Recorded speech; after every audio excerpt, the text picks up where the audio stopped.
Good morning. Happy Saturday, everyone. Thank you for joining me on my live this morning. As you come in, please answer the question of the day. Today, we're going to be discussing retirement. I have my friend Shalise from Mommy Trader here, and I'm going to bring her in soon. But the question of the day is, have you started saving for retirement? Drop it in the comments so we can know. Hi, good morning, Ro. Thank you for catching the replay. I appreciate that. Thank you so much. Good morning. Hey, love you, Shane. Thank you for joining us. So we're going to get started. We're going to start talking about retirement. I'm going to bring Shalise in soon, and we're just going to get some more time for people to come on in. Hi, Sarah. Good morning. If you guys, as you come in, if you have any questions for Shalise, please drop them in the comments. But do me a favor, put the word question or the letter Q in front of your question. So in case there's a lot of comments in there and I don't want to miss the questions, Shalise should be able to see the questions too. So if you have anything for Shalise with Mommy Trader, please drop it in the comments. Thank y'all so much for being here. Hey, Mo, what's going on? Hi, Susan. Oh, good morning or good afternoon. You're right. It is afternoon there. All right. I'm seeing all my favorite people here. Good morning. Hey, Tamika. There's He Budgets. Come on in here.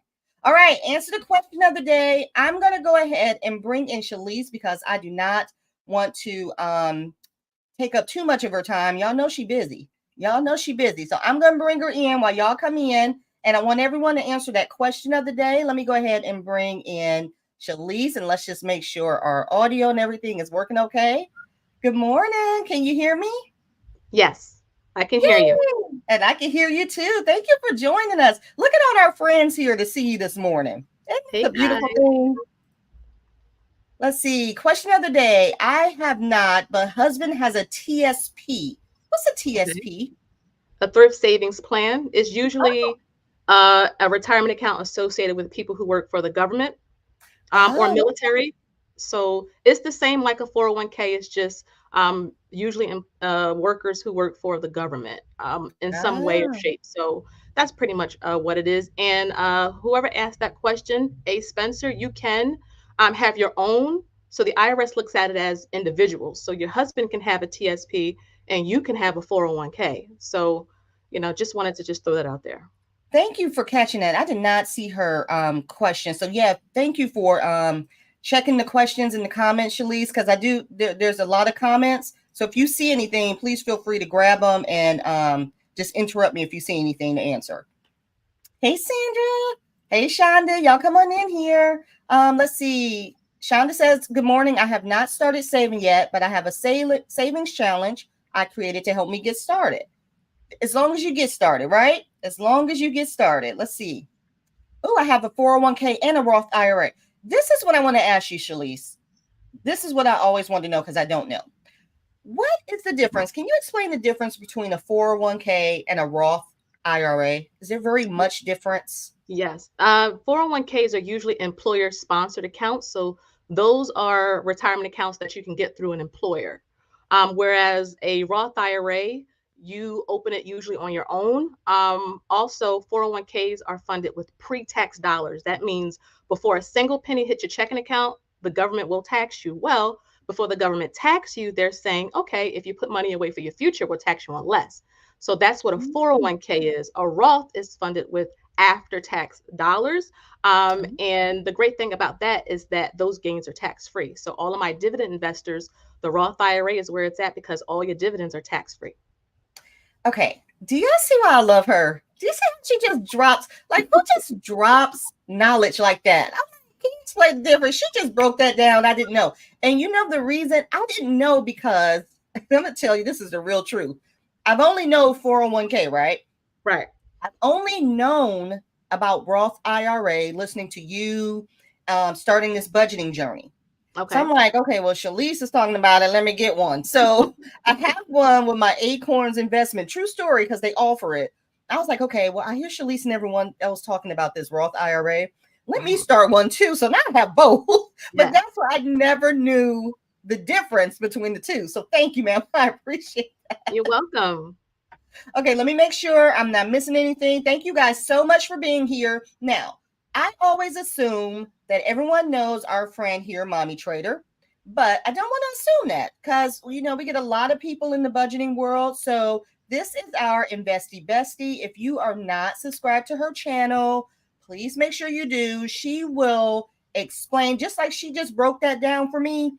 That's how she explains stuff when it comes to investing and all of the things. That's why we love her, because she will explain it and we can understand it. So if you're not subscribed or if you're not aware of Mommy Trader, please make sure you go follow her. Okay, let's see what some of these are saying, Shalise. I think we read that one. Chad, good morning. She's on her troll account. Okay. Okay. Carol says, I have a work pension since I started working at 16, but now trying to build up some savings to ease into early retirement without taking my pension. What do you think about that? Pensions are great. They are offered rarely nowadays. A lot of companies have done away with pensions. I think on purpose, but that's another video. But you can have another taxable account. So these are brokerages. So Robinhood, CashApp, Acorns. You can have taxable accounts on Fidelity and Vanguard. They will ask you which type of account when you do go open it and select a taxable account. But taxable accounts are great because they're liquid. That just means you can access it anytime. So they are perfect for early retirement because remember, 401ks, those gains cannot be touched until 59. So you can't touch that money, let's say at 45. Let's say at 50, you're ready to quit. So you can have a pension and a 401k if you have a separate job. You can have a Roth, you can have a taxable account, you can have multiple accounts. Now, remember, you want to fit into the IRS's guidelines, and I do talk about that a lot on my channel, but most people have 3-4 different type of retirement / investment accounts. So I would definitely say, not financial advice, because you know my spiel, but if you want to retire early, definitely you can look into a taxable account. They're on all the major brokerages. Find one that fits your groove. So Robinhood, Fidelity, Vanguard, TD Ameritrade, whichever one fits your groove, open one and start investing. Now, let me ask you this, because someone asked me this in my on my questionnaire. And if anyone has any questions they want to submit, the link is in the description box. If you don't want to ask it here, you can ask it there. Someone sent me a question the other day. I haven't had a chance to respond, but do you know, I think you talk about Robinhood a lot, and I think you have a link for it too. But they asked me, what's the difference, or which is the better one between Robinhood and Acorn investment? Are you familiar with Acorn to be able to answer that? I'm familiar with Acorn. I don't use them. It's just preference. So I did a video on my channel rating a bunch of different brokers, and I talked about the pros and cons of each one. So I like Robinhood for extreme beginners. If you don't know what a stock is, if you don't know what a fund is, if you don't know anything about a company and you just want a very basic understanding, Robinhood is probably the easiest investing app out there. The interface is super simple. All you do is pull it up on your phone. You can easily buy a stock, easily sell a stock. I wouldn't suggest trading on any broker because trading is much more advanced and there's a whole lot of risk associated with trading. But if we're investors, in terms of simplicity, in terms of ease, I also like Acorn for that, but Robinhood is literally, like, my daughter knows how to use Robinhood. It's literally foolproof. Really? If you are an absolute beginner, just so you can have some understanding about securities, and securities is just another word for stocks and bonds and funds. That's a really, really easy one. Fidelity also have a lot of beginner investing articles and educational aspects to it. So does Vanguard. So play around with it. Like, go onto the different websites and they'll let you do a lot of demos and things. Just play around with it. Find something you like and then just open the account. Yeah, I have Acorn, and the only reason I have it is because it's so simple, and I get to choose how I want my investment split up, like what I want to invest in, and I do it by percentages, and then they do all the investing. They give me my dividends, they give me reports, so it is very easy for us beginners. Yeah. Very easy. Okay, let's see if we have any other questions. Thank you guys so much for being here. Let's see. No, I do have my retirement from the state. However, I haven't started a Roth IRA. Is a Roth the best thing to do? I definitely suggest everyone have a Roth IRA. Now, there are income restrictions. I believe you have to make, and I'm just guesstimating because I don't have my notes in front of me, but it's about $205,000 if you were married filing jointly. So, I mean, usually most people fit into the income requirements for a Roth IRA. They're very generous.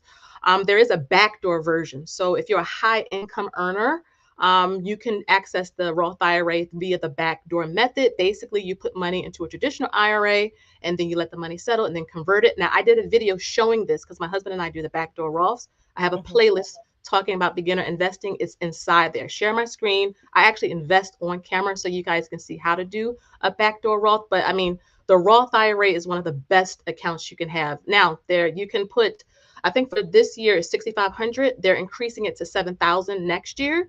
So definitely try to max out if you can. If you can't, don't pressure yourself. At least try to put something into your Roth IRA. Okay. Now let me ask you this. First of all, is there an echo? I don't hear an echo. Do you guys hear an echo? Yeah, if you guys hear an echo, I feel like I hear something. So let me maybe back up a little. What happens if you don't max out your Roth? Okay. What happens if you do max it out? And what happens if you don't max it out? If you don't max it out, nothing. If you do max it out, nothing. Just you max it out, great. There, the issue comes in if you put more money into it. So remember, every transaction you make when you're investing, whether it's retirement, whether it's a Roth, whether it's a taxable account, it is recorded. All of your transactions, all the brokers record them and they send them to the IRS, and you will get a tax statement come tax time. And nothing really happens unless you put more money into it, which the IRS will tax you for that because you're not supposed to. But if you don't max it out, nothing will happen. If you do max it out, nothing will happen. You'll just get kudos from me either, so I try to tell people, work your way up to maxing it out. $6,500 is a lot of money. And when I started, I did not jump into this maxing out everything. I've been on this journey for 9 years. So, start slow. I started with about $200 and then I just built from there to get the momentum going. But don't worry or pressure yourself about maxing it out. It's great, but build up to that because it takes habit. And that is that's a characteristic that can be really kind of challenging to get at first. It took me a while to get it. So focus on just consistently investing, and then one day you will max it out. But the sooner you can max it out, the better. So say I max mine out, then am I done? Do I keep contributing, or I'm done with that one? I can open up another one. You are done for the count. So with the Roth IRA, the government will allow you to put money in. Let's say for 2023. You can put money into your 2023 Roth IRA until April of 2024. I like to just focus on telling my subscribers to just try to get it done in a calendar year. It's a lot easier that way from January to December versus if you have to extend it out to the following year. Again, it's just how I track things. I'm a calendar year type of person. But you can put money into your Roth IRA up until the tax deadline of the following year. So let's say you couldn't get all of it in by December 31st. You can still put money in your 2023 Roth IRA in January, in February, until you max it out. And then you can start with 2024 then. Yeah. Okay, that makes sense. Okay, let's see. I see a question here from Sarah. Can you invest on your phone with Robinhood?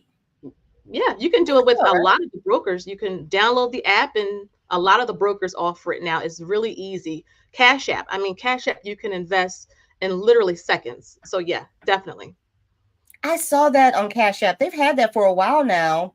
And sometimes you have to be careful when you're sending people money because it'll say, do you want to send it to them in cash or stock or something? Can you imagine if you sent someone in stock? Oh my gosh. Okay, let's see. I have started but haven't been able to contribute to it yet. Okay, but that's okay as long as you're planning for it. It's okay. Thank you, everyone who's here. So we have our friend Shalise here. We are talking about retirement. If you guys have any questions for Shalise, please make sure in the comments, if you can write the word question or put a Q in front of your question so it'll jump out to us. Hey, Desi, welcome. Oh my God, you guys, I just got to shout out Desi for real quick. She's been a member for 9 months, y'all. Shout out to Desi. This is my girl right here. Also, Amanda's been a member for 9 months. She's on her troll account now, though. But thank you so much, Desi. That's my girl right there. Hey, Tanya. All right, so let me see if I see any questions. If not, we're going to get started. Shalise and I are going to look at some do's and don'ts of retirement. And do you want to start with the do's or the don'ts first? We can do do's first. It doesn't matter. Okay. All right, guys, I'm going to pull up this first do, and we're just going to talk about it. And if you have any questions, just drop it in the comments. So here's the first do of retirement. Okay, start early. Okay, begin saving for retirement as early as possible to take advantage of compound interest. Now, what are your thoughts on that, Shalise? I think that's very, very important. Because again, time is probably our most precious asset that we have. And time goes by fast. A lot of people don't, when I talk to people, especially behind the scenes, and I'll say, just give it a year. And they'll say, oh my goodness, that's a long time to kind of stick to something. But it's Thanksgiving next week. It was just June. Like, that's how fast time goes by. So it's important to remember to start.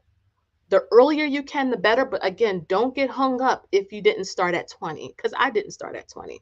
When you know to do better, that's when you do better, and you just kind of get on the horse and go. So time is your most precious commodity. So again, compound interest really can work for you the more time it has. That's so smart, because of course we didn't start young. But what's so great about our community and the things that we do now, those of you who are young, you can start now and you can make a difference. And oh my gosh, the things that you all can do now with the knowledge that we have and the technology that we have, it is just so much can be done. So I love that. Someone says yes to an echo. So I'm going to try to go on mute when Shalise is talking, and hopefully that will help it. Okay, so let's see if I see any questions before I move on to the next do. Let's see, is this Andrea? I automated the money going into my IRA so that I didn't get behind in deposits. It worked out to $125 a week this year. That's very good. Love to hear that. Well, look who it is, you guys. She's here for the doo-doos. Our friend D is here. Oh my gosh. D, you don't know how much we miss you. I'm so happy you're here. Okay, let me pull up this next do for retirement. Okay, I know Shalise knows about this. Diversify investments. Spread your investments across different asset classes, stocks, bonds, real estates, to reduce risk. What are your thoughts on that, Shalise? Yeah, I talk with people oftentimes about diversification is very, very important. And you don't have to jump in head first. You can just start simply. I tell all beginners, start with the index fund. It's simply a security that has a basket of stocks in it. You're conservative, your risk is low, you're invested in a whole lot of things. Oftentimes you will still get your dividends, and it really is great for a beginner who's trying to learn and trying to understand. You're already diversified. For example, VTI, that's the ticker symbol, but the name is the Vanguard Total Stock Market ETF. It's literally almost 4,000 companies inside of one fund. So if you want to be diversified among all of the sectors in the stock market, and there are 11, so technology, finance, real estate, healthcare, all of that, funds are great for diversification. Even some funds have bonds in them. So I always tell people, start with a fund, but oftentimes when people are investing in stocks, especially on their own, a lot of times I'll tell them, I'll say, okay, well, you have Google, you have Microsoft, you have Tesla, but all three of those companies are in the tech sector. So you're not diversified because you have so much of your money in one sector of the stock market. So the reason why I'm always preaching about funds, it could be ETFs, mutual funds, index funds, and I do go over that on my channel, the difference between those funds. But generally, you're already diversified inside of a fund. If you want to get into real estate, now remember, real estate is a little bit more risky. It requires a little bit more capital, but you can invest in real estate via the stock market. So if you want to get a little bit into that, like realty income, I talk about that often. That is a REIT, which is a real estate investment trust. So you can get access to the real estate market that way. But yeah, a lot of times diversification can be achieved through a simple index fund. And that way, when you're just starting and you're just learning, you already have all the sectors, you have different industries, different companies, some bonds. Like I said, you get your dividends, and that way you can just build upon that. Okay. And you guys, if you want more information, Shalise does have a playlist. She does discuss all of these different topics. So make sure you go and check her out. I saw a question from Kimmy here. Can you have more than one Roth IRA? Yes. At a single time? Just be careful of the contribution limits. Don't go over them, but you can have more than one. I have more than one. Okay. Okay, let me make sure I don't see any more questions. Okay, let's see. Let's go to our do number 3. All right. Contribute. I can never say this word, so I'm going to say often. Make consistent contributions to your retirement accounts to build a substantial nest egg. And I know you said that earlier. Yes. And here's a treat for you, okay? You won't miss it. I tell my clients often, put $100 in. You think you're going to miss that $100? If you automate it, you're not going to miss it. A lot of times I'll try to encourage people to start small because they'll think, oh my goodness, I need this money. But if you automate your investments, or if you can at least put $100 in, investing, to me anyway, where I'm at on my journey, is like second nature now. Just being consistent with your deposits. Start small if you have to. You don't have to jump in with $1,000 a month, because I didn't do that. But you'll be surprised at how much you won't even think about it after a certain point. You'll just put your money in and just keep going. And some people can even put 25. I know some investment plans will allow you, and this is retirement based, will allow you to put as little as $25 into your 401k. I'm telling you, you won't miss it, and you're still investing on the back end. So start small, do it consistently, again, because you need time for a compound interest for your money to continue to make money. Look at the last 2 weeks in the stock market. My husband and I, across all our accounts, I have a video coming out about this soon, made $30,000 in 2 weeks across all of our accounts. Because again, when you're consistently investing, or dollar cost averaging, people say DCAing, just consistently, every time you get paid, not paying attention to what the market is doing, I'm just going to dollar cost average, you'll be able to reap the benefits when the market go up. Because remember, the rich is going to get richer. So why not we kind of join along with them? And the best way to do that is to consistently invest. Like I said, you don't need to jump in with thousands of dollars. Again, a lot of these plans allow you to put as little as $25. If you are, I say on my channel, if you are going to Starbucks, Dunkin' Donuts, if you are sliding through someone's drive-through, ordering off of Etsy, you owe it to yourself. You owe it to yourself to at least put $25, $50, $100 for your future self, because the economy is not going to get any better. Think 5 years from now. How much is rent going to cost? How much is groceries going to cost? How much is your internet going to cost? So if you think about these things, we're not going to, give into fear. We're going to be productive, and we're going to prepare. So, be consistent when you can, even with small amounts. All right. Absolutely love it. And the fact that you just said that, we just did our open enrollment for work every year around this time. And it always asks from our 401k, okay, do you want to contribute more? And I'm trying to make it up to the point where I'm doing at least 15%.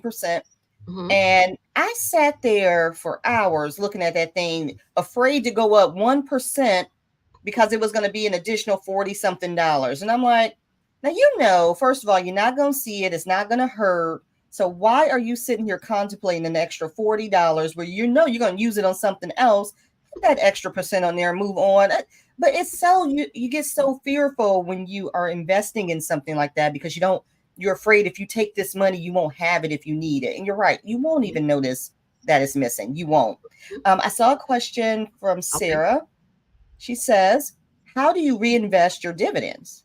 Okay, that's a great question, Sarah. So most of the brokers or the investing firms will not automatically reinvest them for you. You actually have to go into your settings. So when you log into your account, there is a setting button or a settings tab Go into there, and one of the first things you'll see is, do you want to turn on DRIP? DRIP stands for dividend reinvestment. So turn it on, and then from that point on, it'll reinvest your dividends. Otherwise, if you don't turn that button on, it's going to pay you out your dividends. So again, if you want compound interest, turn that button on, so every dividend you get will get automatically reinvested back into the security. That's it.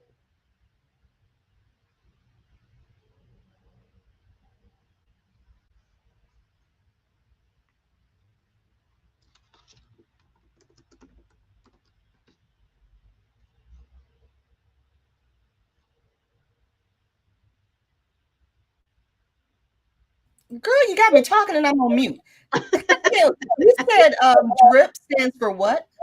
Dividend reinvestment plan or dividend reinvestment, but it'll say DRIP when you go to your settings. So if you go right now to your Robinhood or Fidelity, again, they won't automatically do it for you. You have to give them authorization to do that. So Okay. it's super easy, super easy. Nice. Okay. Let's see if I have any questions before. Let's see. Andrea says, I keep trying to get hubby to do that extra 1% each year and he fights it. It's hard. It shouldn't be hard, but that is the mindset we have to change. This is for our future and we have to do it. But I know it's hard. Let's see. Debbie, Desi says, woo, open enrollment. I made sure to max my HSA out my 401. It's still on 5% full match. May go back to 6 or 7%. Yeah, I am working on increasing that because it's so necessary. I know we don't want to do those things, but we have to. We've got to think about it. All right, let's see. What is our due number 4? I think we're on number 4. And let's see. Take advantage of employer contributions. We were just talking about this. If your employer offers a retirement savings match, contribute enough to maximize this benefit. What do you think about that, Shalise? Oh, you're talking about free money. Again, a lot of the corporations or the government, whatever you want to call it, they incentivize people to actually save for retirement. And if you have a company that is giving you a match, so they're saying, if you put some money in, we'll put some money in. If you save for your retirement, we'll help you save for retirement. And, it's a great incentive to invest. Now, different employers have, okay, I'm sorry. Different employers have different matches. So I know I've talked to people who has 100% match, which is insane. But we have 5%. So, I mean, any little bit helps. Take advantage of that free money, guys. Even if you can't max out the 401k, if you can put enough in just to get the match. So let's say you put in 50 and the match, you can get maybe 50. That's $100. So take advantage of whatever the match your company is offering. And again, some companies are doing away with it because they're trying to save money. But again, if your company has a match, now there can be vesting schedules, which just means you have to stay there a certain amount of time to get access to all of the matched money. But most of us, plan on staying at our jobs for at least, 3, 4, 5 years. So definitely take advantage of all that free money, and you can get dividends on those matches too, guys. So make sure you remember that. I didn't know you could get dividend on those matches. Yeah, it's all invested. Wow. You guys, such knowledge being dropped here today. This is why I love having her on. If you guys are not subscribed, you've got to go subscribe. I mean, you're just going to learn so much. You're just going to learn so much. Now, let's see. Jackie says, you mentioned VTI. What exactly is that again? It is a fund. It is an ETF or index fund, depending on which site you use to look it up. But it is a fund that has a basket of companies. So remember, you can buy single stocks or you can buy funds. And so the reason why I brought up VTI is because to me, it is the safest fund on the market. It has almost 4,000 individual companies inside of the fund. So you diversify, number one, because we just talked about that. Your risk is lower because, again, if you're investing in individual stocks, your risk is higher. Now, I mean, your reward is higher too. But again, if you're a beginner and you're maybe afraid of when the market falls, you may be afraid of the ebbs and flows on the day-to-day, week-to-week basis, funds are a great, in my opinion, one of the greatest things in the investing world because it literally Make sure portfolio conservative. You don't have to worry about getting in and out, in and out. You can still get dividends, and they have really, really low fees. So again, VTI is one of my favorite ones. I have it. My children have it. My husband have it. A lot of people have it. Great, great, great fun. You won't hear pretty much any bad things about VTI. So that's pretty much, like what it is in like a simple nutshell. Mhm. All right, you guys, can you hear me? I'm sorry, I keep trying to go on mute when Shalise is talking to avoid an echo. So if y'all see my lips are moving and there's no sound, say go off mute. I hate that when people do that to me at work at meetings and I'm just talking away. They're like, you're mute. Okay. I saw a question. Hold on, you guys, let me find it from Sassy Living. Good morning. This wasn't a question. Hubs has a 401k with his company, and I have a TRS from when I taught for 18 years. Very nice.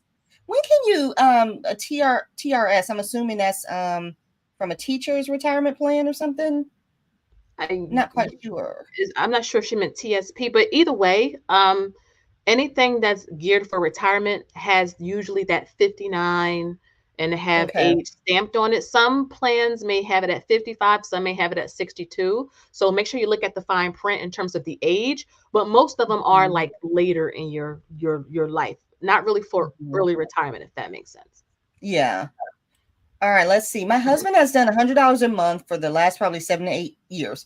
I need to get him to get on the TSP site and change some things. So TSP sounds like it's for like government employees. Usually That for accurate? government Okay. Mhm. Okay. All right, let's see. Any more questions, you guys? While you're in here, please go ahead and hit that like button. I hope you're enjoying this topic because this is a very important topic because I say to you guys all the time, we talk about, saving money and cash stuffing and paying off debt, and never do we discuss retirement. And it's so important that we have to focus on that too before you know it, that time is going to get here. And what do we have put aside for ourselves? So just an important topic. We can probably talk about this multiple lives because it's so important. Let's see. Getting that employee match is great. I take advantage of it. Me too. I want to use my HSA for investing, but I don't like that my employer uses health equity. Is it possible to transfer HSAs? I prefer Fidelity. Usually you can transfer any investment account. Just be sure not to cash it out or don't sell your positions. Usually you go over to Fidelity, and this is if you want to transfer your account from, let's say, Robinhood over to Fidelity. Usually you have to call them. I think they may have a way for you to do it on their website, but either way, you will go to the site you want to have your investments at, and they have to transfer your account over. So I know I talk to people often in my private groups who will cash out, and what happens is you trigger a tax event. So either roll it over or transfer your account over. Don't cash out your positions and then, transfer the money. Transfer your account over to the new broker you want. Very smart. Okay, let's see. Carol says, what do you think about salary stepping down to retirement and saving the difference while you're trying to get used to living on retirement level income? I think that's a good idea. I think it'll help you to get used to. So if I made 100,000 and I know for retirement, I'm going to have 50,000. Get used to that. If you are, I would say 2 years, maybe 3 years out, just preparing yourself psychologically, because some people, they get used to having a salary, and then when they hit retirement and their income is less, it's a shock. It's a shock psychologically. It's a shock in their household. So I think that's a great idea. Just kind of starting to pull back on your spending and getting comfortable. Also, go through your budget. Be realistic too, because that's important. But be realistic. Like during your retirement years, what does that look like? Do you still want to go to get your nails done? Do you still want to have coffee every now and then? These are things we don't think about, but they add up. So I do think that's a great idea. Just getting used to it, and that way you can adjust if needed, and you can say, you know what? No, 50,000 is not going to work. I need 65. So just start there. All right, let's look at our last due. Well, here we go, right here. All right, review and adjust. And I think you just said this. Review your retirement plan, considering changes in income, expenses, and market conditions. Adjust your strategy as needed. Yeah. What are your thoughts on that? Because we should do that with all the things. Oh yeah. I do two rebalances, is what I call them, portfolio rebalances, 2 times a year, July and December. Most investors do them in December because of tax reasons. But this is when we go into our portfolios and we really kind of analyze how our investments are doing, if we gotten any fees charged to us, how much were those fees? Are we comfortable with the performance of our investments? It's okay to sell something that you don't like anymore, and it's okay to buy something that you discovered and you're like, I want to get more of that. Another tip, guys, is to make sure you are organized. One of the things I'm going through now with my father being sick is that everything is all over the place. It's hard to find it, and he can't communicate, hey, it's in the drawer in the folder. So having all of your information, your important information, your investments, your retirement, your savings, passwords, estate info, have it in one central place so someone knows where to go. So let's say, God forbid, something happened to you and you have investments and your family could use that money. How would they know? Okay, check Fidelity. This is my account number. So have your all of your finances in one central location. It could be in a spreadsheet, it can be in a planner, it can, if you want to go the notebook route, you can go the notebook route. But that's a great point to well, not the comment, but the thing that Chris just put up is make sure that you are reviewing these things and make sure you are organized, because again, right now we are trying to just find papers and accounts and login, and it's just kind of all over. So just make sure that you guys have some organization, some structure. And it may take you some time. You may have to redo some things, but at least just try it out. I agree with that. And Shalise, what did you just say? What did you call it when you every December and July you reevaluate your Portfolio investments? rebalance. Okay, a portfolio rebalance. Yes, I like that. See, those are things you don't think about. I've never thought about that. Have you done a video on that on your channel? I think I went live and did it, but I am going to make one for this year. Yeah. Okay. Yeah, that's nice. I'd like to see that because, again, something you don't think about, but it's very, very important. Yeah. So, yes, I like that. So, now you guys, good morning, Sabrina. Okay, those were the do's for retirement. Okay. Before we get into the don'ts, if many of you are not familiar with Mommy Trader, she is planning on retiring early. And you and your husband both, correct? Yes. Now, do you have just a few more years left before retirement? About So, four-ish. We may about extend it to 4? 5, but about four-ish. So, what's the plan? Like, okay, you retire early, you're young, you stop working. What Summarize the plan for us. Two things. One of the things I would love to do is build up MT. When you have kids and a 9 to 5, you only have so many hours in a day, and my MT keeps me busy. So if I could do that constantly, like full time, I would love that. I've had to turn down different collabs and stuff because I just don't have the time to do it. And I thrive on giving my best, when I can. Another thing is just, and my husband wants to also start his own company, but again, when you are slaving away at the job, you get home, the kids need you. I have a daughter who's driving. I'm tired. You just don't have the time. So that's one of the things. And then just to I would love to go to the beach on a Wednesday. Like I love the beach, by the way. And I can swim. I took swimming in high school and college. And going to the beach on a Saturday in July is a nightmare. So being able to buy our time back and use it the way we want to, that's what all of this is for that we're doing. So that's what we want to do. I like how you said build MT because that's such a great goal. That's what I want to do with my channel too, because the possibilities, the things that you can do, and look at all that you started. You have your group sessions, you have one-on-one, all of the advice, the videos. Oh my God, it can turn into so much. So just such an inspiration, you guys, such an inspiration. You may not be ready to retire early, but one of the things you may want to think about is, okay, when I do retire, what's the plan? What's the goal? Because it's not always so much, well, the main focus is the money investment. You got to have money to live. But what are you going to do? What else goes into that? So I love that. All right. I saw a question here about Robinhood. On my Robinhood, it says brokerage cash. What is that? Oh, that's a good one. I'm glad you brought that up. Okay, so one of the common mistakes I see people do so much is that they will transfer money and think it's invested.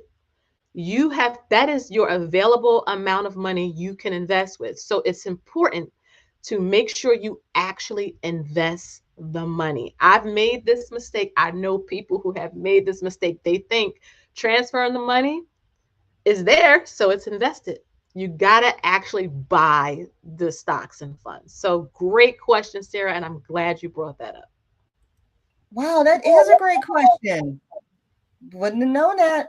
Wouldn't have known that. So you guys, if anyone, we're talking to Shalise here with Mommy Trader about retirement. You know, she's our investy bestie. So if anyone has any questions for her, please drop a Q or the word question in front of it in your chat so I can catch it or so I can spot it. But yeah, while we have her, if you have any questions, please. That was a great question, Sarah.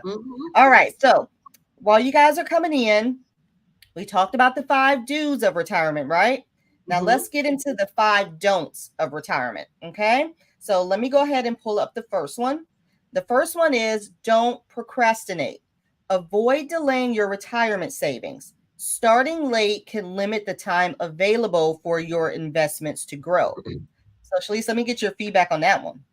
Yeah. I mean, the thing is that, you know, when you research and and I do a lot of research, one of the things you'll see often is that the older you are, the more you usually have to invest because, again, time is a factor here. So, like we were talking about earlier, the sooner you can start, the better. And let me tell you guys, you would be surprised at what you can accomplish in 5 years, in 10 years, if you just be consistent. That's what get most people. It's not even so much an income problem, is they start and then they'll stop for several months or a year. Then they'll pick back up, then they'll stop. You have to be consistent, especially when the market is down.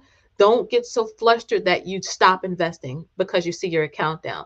When the market is red, that's a great time to get these billion and trillion dollar companies on sale. So again, start as soon as you can, but the older you are, generally, you should and try to invest more. Tax time is coming, right?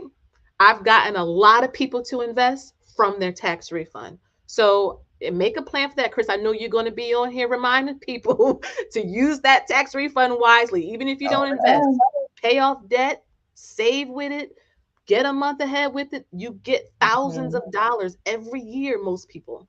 So use that money to your benefit. And you're right. I talk about that a lot because I think one of the hardest things, because I've gone through this, you feel like you're in a place all year where you're struggling, and so that first of the year when you're getting that tax money or bonus money or whatever it is, you don't want to part with it because you're like, oh, I can do this, this, and this. But you will be amazed. You take a chunk of that and you pay off this or you invest in this and you won't miss it. It wasn't there before. So go ahead and use it. Oh my gosh, I say that all the time. That was a good question. All right, let's get into the next don't, and that is don't rely solely on Social Security, if any of us will still have it. Don't rely on Social Security for your retirement income. Supplement it with personal savings. What are your thoughts on this, Shalise? Yeah, the average the average Social Security payout as of 2023 is about $1,530. $1,530 as of this year on average. So imagine 5 years, 10 years, and again, inflation and just the cost of living. $1,500 can't even get you a solid 2-bedroom apartment in a decent, we're not even talking about behind like a gated luxury place. We're talking about just in a decent neighborhood. You can't even get a 2-bedroom place for $1,500. So imagine when you are older and you don't have as much energy, you may have ailments that you're dealing with at that time. And so this is another incentive to invest. It's another incentive because you don't want to rely on the government. The government is one of the worst entities when it comes to managing money. Now, I do love this country and we have some issues, but When it comes to budget and just fiscal responsibility, just look at it. We are averting government shutdowns every year, it seems, because we don't have a balanced budget, or the debt that we have is so high and we keep borrowing money from other countries.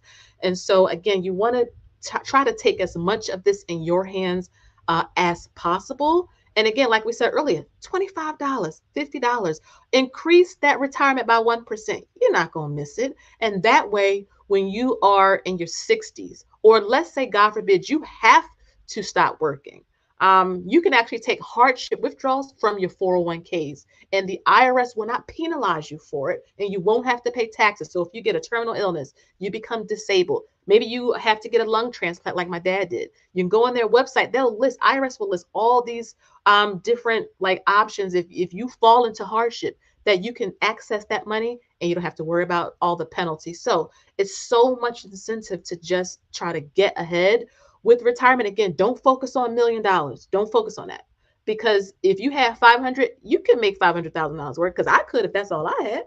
And so, just remember that Social Security, even if it's around, the full payout benefit may not be what you expect. I don't even factor in Social Security in my spreadsheets. I just don't factor it in. It's just cherry on the top. Do we? I can't recall. But is there somewhere we can go to even know what our Social Security looks like, what the payout will be, when it will be?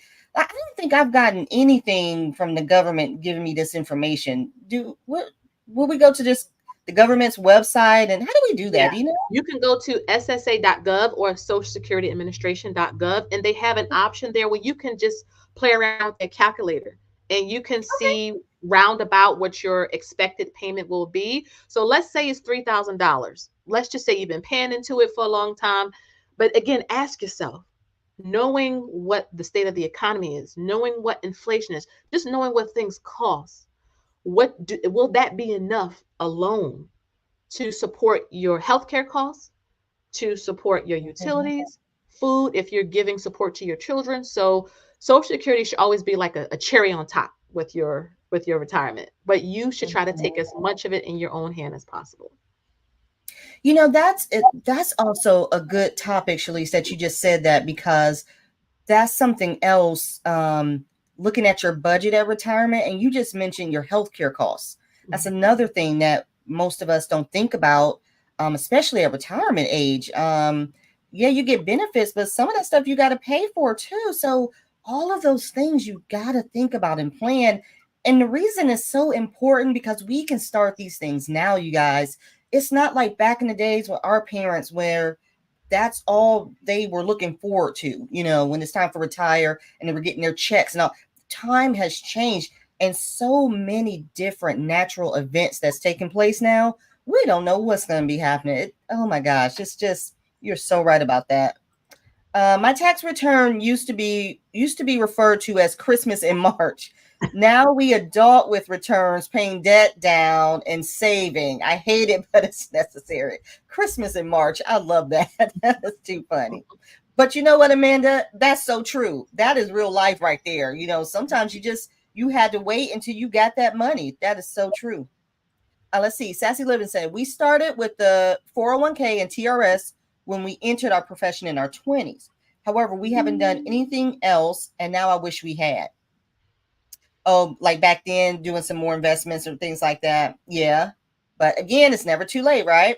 Nope, it's never too late. Nope. All right. Let's see. I think that was don't number 2. Let's see what don't number 3 is. Oh, don't withdraw early. Avoid early withdrawals from retirement accounts unless absolutely necessary, as this can incur penalties and reduce future earnings. Yeah. Oh my gosh. It's not worth it. It's not worth it. Not worth. You think I did this? I cashed it out. Me too. Thinking I was going to die because I needed. No. You leave that money there, because by the time you cash it out, let's say you had 10,000. By the time you separate taxes and the penalty, you're gonna get like 4,500. Like, just leave your money invested. And this is why it's good also, because you can do these collectively. You can invest and save and pay off debt. I'm not on the Dave Ramsey bandwagon where you should wait to invest into your debt free because that could take you years and you're Mm-hmm. wasting time. But you can, if I had $100, I would do 50, 30, 20. So I would put 50 maybe to debt, 30 to investing, 20 to savings. You can split up what you have Yep. available and can do all those things. And having a savings will prevent you from cashing out your retirement. And like Shalice just mentioned, there's so many different types of budgets you can do. We've got to sit down and we got to work with it and see what numbers work best for us. But you're right, that cashing out, I did that. I did that when I was in my 20s because I ain't know no better. And I saw this big lump of change. That's why I'm always so proud of all of our young cash budgeters that I see out here. And when they take it seriously, I'm just always rooting for them because I wish I would have known that. I cashed my 401k out for no reason, just because I saw this large amount of money, did nothing with it. I can't even tell you where that money went. It probably went to a good time. But now I wish I had it because it would have just grown. See, those are things we just don't know. We just don't know. So absolutely. So good morning to everyone coming in. If you missed anything, we are talking to Shalice, Mommy Trader. We are talking about retirement, how to plan for it. It's never too late and it's never too early to start. So we're talking about the do's and don'ts. So that was don't number 3. Let's see. Here's don't number 4. Don't ignore fees. Be aware of the fees associated with your retirement accounts. High fees can erode your returns over time. So choose investments wisely. Well, what are your thoughts on this? Because when I get my quarterly statements from my 401k, and Lord knows I just split my investments up, not really paying attention. But I do see the fees and stuff. And I'm like, dang, I thought I'm investing my money. Where is these fees coming from? So can you tell us a little bit about that, Shalice? Yeah, usually your retirement accounts, so anything through your employer, they're usually managed by a fund manager. So this is a person or persons that manages your account. They will buy securities, sell securities, they will rebalance it for you, but it's not free. So you want to make sure that you're not paying 1%. That's too high, in my humble opinion. Again, your fee should be like 0.03, 0.05. It should be very, very, very low because you may think, oh, it's just an extra $100 I'm paying a month. But that $100 can be invested for you over the years. So beware of fees. A lot of funds have fees. So VTI has a very small fee. I think it's 0.03%, which is insanely low. I think that's like $3 you pay in fees for every $1,000. That's really low. So beware of that. Also, like financial advisors. Now, God bless them, I have some good financial advisor friends, but most financial advisors charge a lot of money to manage your portfolio. And if you are a beginner, and the reason why I brought up VTI, for example, is because you're already in kind of everything in that fund. And why pay someone, again, $100 a month? I mean, these fees can be high, $50 a month. Again, but people don't know. They don't read their statements. Like Chris said, pull out your quarterly statements. If you don't know how to read them, I have videos on the channel where I go over ours. Read through those statements, see how many fees you paid, what your contributions were, if you got any matches, dividends, how much your rate of return was. Go through your statements because you can see, oh my goodness, if I'm paying somebody $100 a month in fees, then maybe I can just do this myself. So again, just beware of fees. Shalice, let me ask you a question. You never want to call yourself a financial advisor. No. But yet you always give us all this financial advice. Why don't you call yourself a financial advisor? Because I learned from Warren Buffett, who's not a financial advisor. He actually doesn't like them. Okay. Also, fun fact, Dave Ramsey is not a licensed financial advisor. I think what makes both of them so relatable and why people love them is experience. You hear their story. They'll tell you just simply what it is, how it is, what to do. My perspective is from experience versus just general advice. I like to say I'm a regular investor who's documenting her journey on the internet. So we'll go over what is a stock just in a simple way. I don't make it confusing. I don't even pull up a lot of charts. I just talk like this. Just so that people can understand. And I like to call it wealth conversation. So that's all I'm doing, having a conversation with my family on here about the importance of doing this, doing that, based off of the mistakes I made. Like the budgeters that I love is Jada, Budgets by Jada. She's 22 That's and what I'm invested like saying. if I could go back and just shake myself. Mm-hmm. And so she watches the channel and she always talks about, like learning. That's what I'm trying to do. Like, please learn from me. Not Yes. so much advice, but just learn from don't do what I did. Like, ugh, Yes. I love the way you explain that because I'm just like, she always says she's not a financial advisor, but she gives great advice. But I yeah, guess a financial advisor is more so telling you what to do with your money and yes, where it should go. And yes, you're more so, you are giving advice based on your experience and not telling yes, people to do this, but how they can do it. I love it. yes, I love yes. it. It's a beautiful thing. I love it. Let's see here. I'm going to use my HSA to cover my healthcare expenses in retirement. Okay. Can you now let me ask a question? HSAs, I have not invested in that one. What's the other one?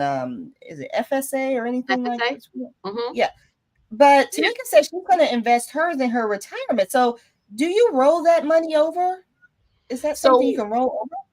with an HSA, it's a health savings account. So usually your employer will offer you that if you have a Mm-hmm. high deductible health plan. I think most people do. Mm-hmm. And so you can actually invest your HSA. Now, most plans will require you to keep like $1,000 in the cash portion just to cover, like, if anything comes up, you have $1,000 in cash. But the rest you can actually invest and you can use it Oh. for retirement. It's just an additional account that you got to manage, but definitely take advantage of the HSA if any of you have access. I even know some companies will match the HSA. Like my husband gets a match in his HSA. So Oh. again, if you have one, talk to your HR department or admin or whoever that department is that handles that at your job. And again, you could put 25. I know people that put $25. I mean, you can just keep it small. You don't have to jump in head first.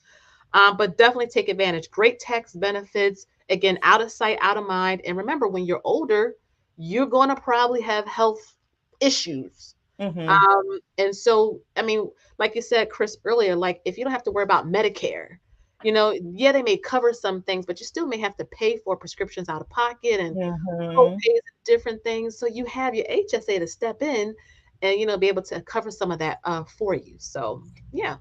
Well, thank y'all both for that because I know we have them. I don't know all the details if my company invest or matches, but I never knew that information. That's great. So I'm gonna look into that next year because I always thought it was an account for, if you had and it is for this, if you have like extra things that cost that your insurance didn't cover, you can Mm-hmm. pull and pay for it out of that. And that's all I assumed it was. And that's why I never did it because I'm like, okay, I can pay for that.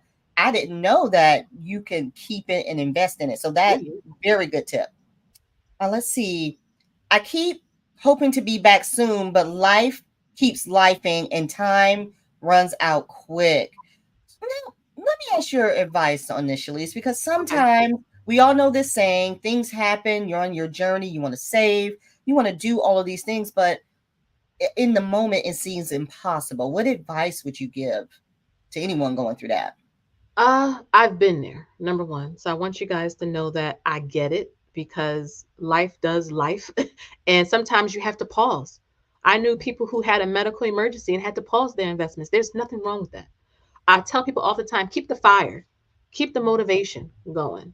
And if you have to pause because you have an emergency, there's no failure in that. I think sometimes we're so hard on ourselves because I used to beat myself up often when I first started investing, thinking, oh my goodness, I wish I would have started at 25.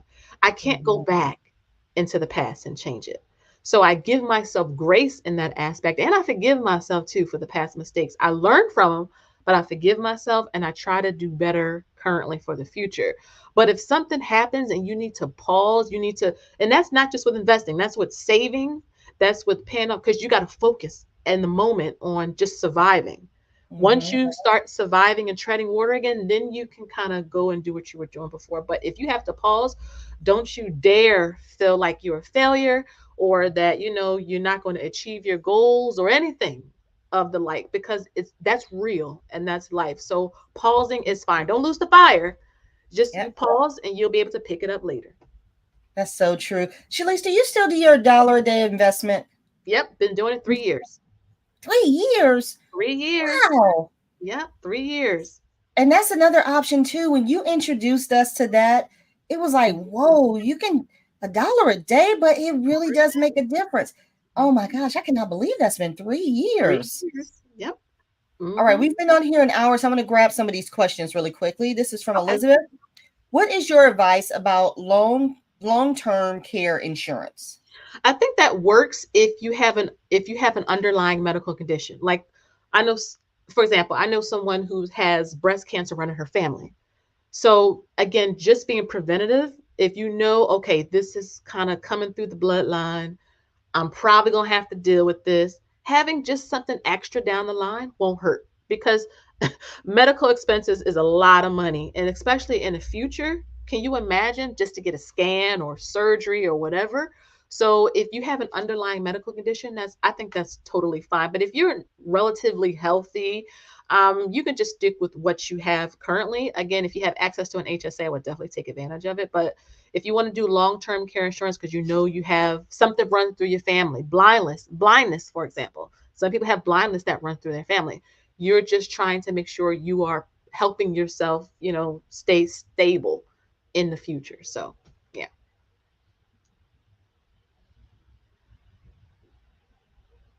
Oh. Shalise is so nice. She's like, she's so sweet. Considering setting up a pension fund for my 13-year-old so he doesn't make the financial mistakes I have over the years. Oh yeah, what age did you start your daughter investing, Shalise? Ooh, probably 13. Was it 13? And Fidelity has a teen investing account. So if your kids are 13 to I think 17, Fidelity will actually allow them to invest. It's very controlled. You can control, the things that they do, so you don't have to worry about if they're going to have risky investments. You can manage the account as well, so you can see it. And again, it's just a great way they can download the app on their phones, because all of these kids have phones nowadays, so they can download the app and they can invest I mean, fractional shares is a game changer. That means you can buy $10 worth of Apple or $2 worth of Tesla, $5 worth of Amazon. Take a couple dollars that they may get on their birthday or Christmas, graduation. They're not going to miss it either. And just put a little bit of money away for them, because again, to give them a leg up is very, very important, especially if you don't come from money. Like I don't come from money. So I want to make sure my children have a good head start into the future. So definitely invest for your kids if you can. I like that about Acorn too, because they have kids investing, where I've set up investment accounts for my daughter and my nieces and nephews. And so every month I just put a certain amount in for them, and then they can cash it out, or I guess I can close it out, or whatever it's called, when they're 25. But it shows me based on my investments how much I'm accruing. They get dividends and all of this stuff, and it shows the projected amount they'll have at the age of 25. So I do love stuff like that. I saw another question here. Hi, Jay. If I only had $100 to invest to start, what would be the best way to go about investing it with Fidelity? I need the true basics. I'm sure you got tons of videos about this, don't you? I have an entire playlist with maybe 120 videos, but VTI or VOO, I think anybody who's here investing knows of those. You are diversified off the bat, so you don't have to worry about a lot of risk. You'll get your dividends. And while you're learning about mutual funds and things from watching the videos, you are already invested. So take your $100, you can put it into, again, fractional shares, into a good index fund, and just be safer, right? I would not suggest beginners jump into individual stocks. Again, it's much more riskier. You want to make sure you are being very conservative as you're learning about it. So always stick to funds, because you are mitigating your own risk. Okay. So yeah. Now, you guys, again, if you are new here, you are new to Mommy Trader, please make sure you go and subscribe. I would not steer you wrong. She is our investy bestie. That is what she is called. She has so many videos and the knowledge to help all of us beginning investors. And she does a great job at explaining it. So if you're not subscribed, go check her out. Go watch her playlist. I'm telling you, she will make a beginning investor like all of us feel like, oh, we could we can do this, because you try to go into it from reading and research, it seems overwhelming. But when you have someone who has the knowledge, who can break it down for you, you can get started, and it just goes a long way. So please make sure you guys go check her out. And just jumping in real quick, Chris, Jay, who asked that question, I actually show our accounts. So when you come to the channel, I do these videos called Invest With Me, where I film myself in my own account buying stocks. So you can see what I'm clicking on.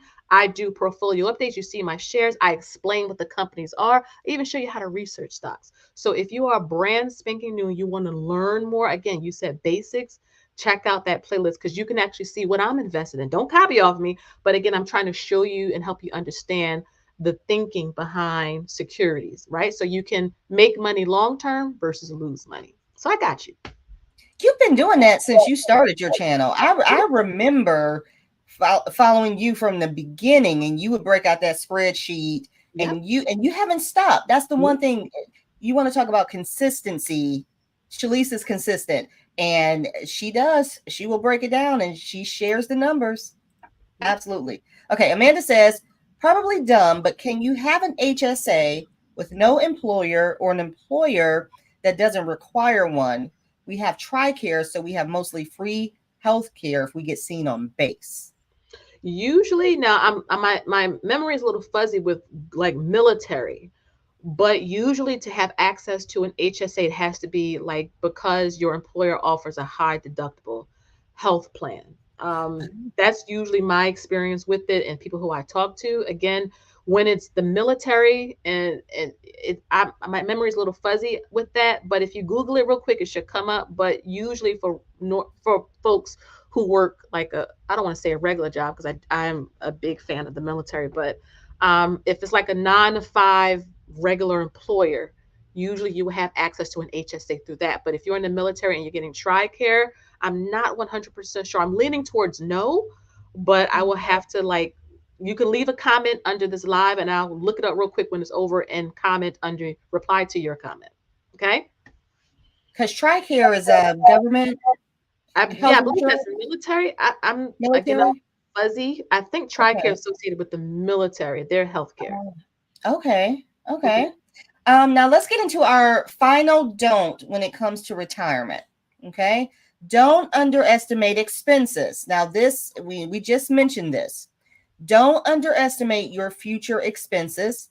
Consider healthcare. Shalise just mentioned all this. Inflation and potential lifestyle changes when planning for your retirement. So when you sit down to plan your retirement, you have to account for all of those things. Would you agree with that, Shalise?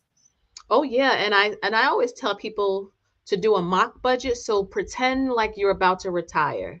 And what does that look like? And what does your family dynamic look like? So I have a special needs son. So oftentimes people will think, well, it'll just be me and hubby, or me, myself, and I. But if you have a kid who's going to need constant care throughout your life, you have to factor them in. What about aging parents? Are you going to send them to the nursing home, or are they going to live with you? Now, I grew up with the type, we don't send people to nursing homes. We take care of them. That is an extra cost. So just, again, think about your family makeup and what it may look like, and incorporate that into your number. So that way you have a target goal. So if you want to save for retirement, okay, I need to have $500,000. So I'm going to make sure I invest and save my money so I can have that in 25 years. So really just think about your family dynamic. Do you want to have your house paid off? What about your car? Do you want to have your car paid off? Like, these are things you want to think about. Do you want to help your children with their wedding? These are all things, and you don't have to really dive deep in it. Just keep it general, but just think about what does that look like for me? I was thinking about that the other day, just different things when it comes to our children. Like, I forgot whose video I was watching, and they were talking about saving for prom and stuff for high school for their kid. And I was like, oh man, I forgot all about that. So I started an account for that. And then you just mentioned weddings. And, then you got to think about if you help them with their down payment on a house. I was like, oh my goodness, you forget about all these things too. You hear someone say it. And I'm like, all right, let me get an account going for that too. But you don't want to stress yourself out and have several accounts that you can't. Right. But you gotta, those are things to have in the back of your head. So true. Yeah, So true. and Chris, when your kids get older, and I tell people this often, when your kids become teenagers, talk to them.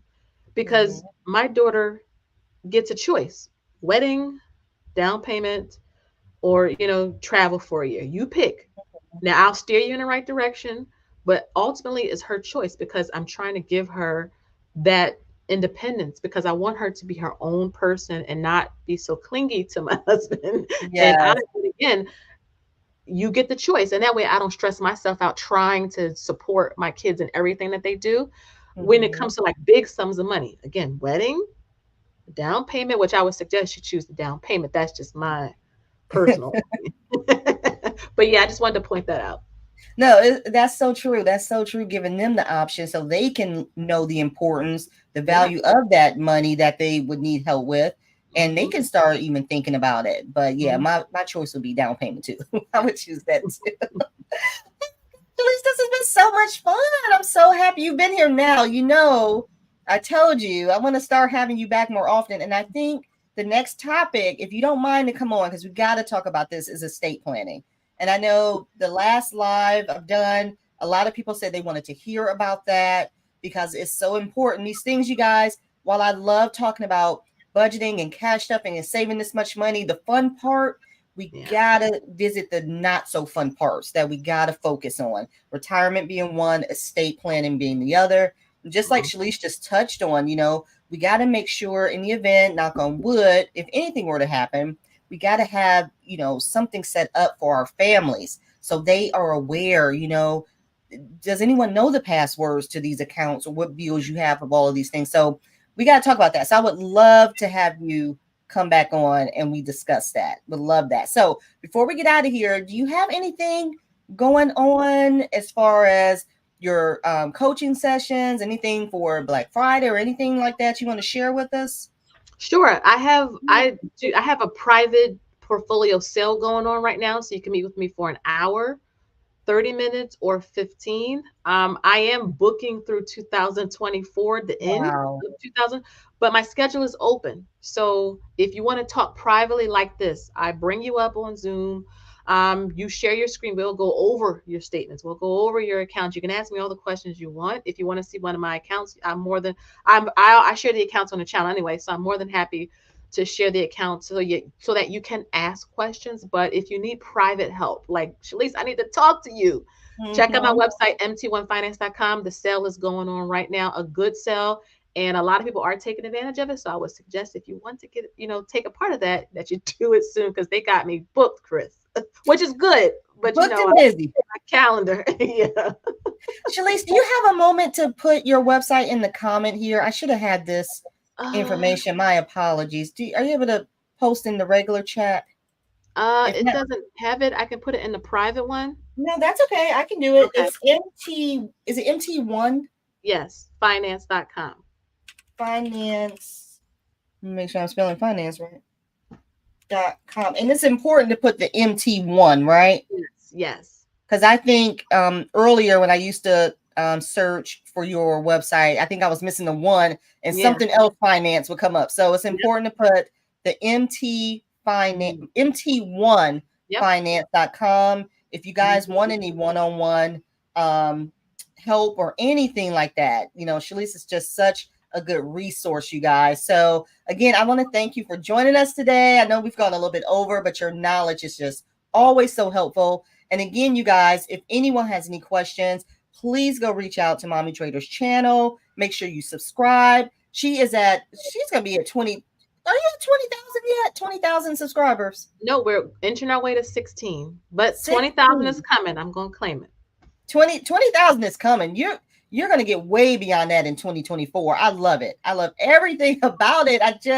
Every time I think about first starting to follow you, I don't know. Shalice, you probably was at, probably not even 1,000 subscribers. And then it took off like that. Yeah. So just another for all you guys who have channels too.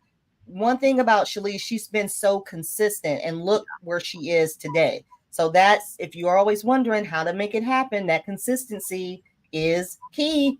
So key. So thank you again for being here. And You're thank you for taking time to be with us on this Saturday. I truly appreciate you, and I will be in touch with you. All right. Thanks, guys. Hope you guys have a good Saturday, and don't beat yourself up. Start slow and just be consistent. Yep. Thank you, Shalise. Y'all, Shalise, she is the girl. She is the girl. So I'm getting ready to sign off of the live. Thank you guys so much for being here. I appreciate it. I hope you enjoyed this live. I hope you found a lot of useful information. If you are catching the replay, please put any questions you may have, and I'll scan the comments. And if you have any for Shalise, drop them in there. I'll make sure she gets it. But just really quick, you guys, there is no live next week. I have a market next week for Small Business Saturday, but this will be our December lineup. So we'll be back December 2nd. Okay, we're going to do the countdown to Christmas, how to not overspend. Okay, December 9th, we're going to come back. Remember, we've been doing our 4-part series on how to budget for the new year. December 9th, we're going to finalize those budgets. So if you haven't been working on those budgets, make sure you do.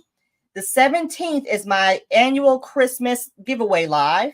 Okay, and then the 30th, we're just going to come back and talk about how to save money on a low income. So again, thank you guys for being here. Thank you for catching the replay. And I will see you guys in a couple of weeks. Have a happy Thanksgiving. And I will talk to you guys soon. Bye.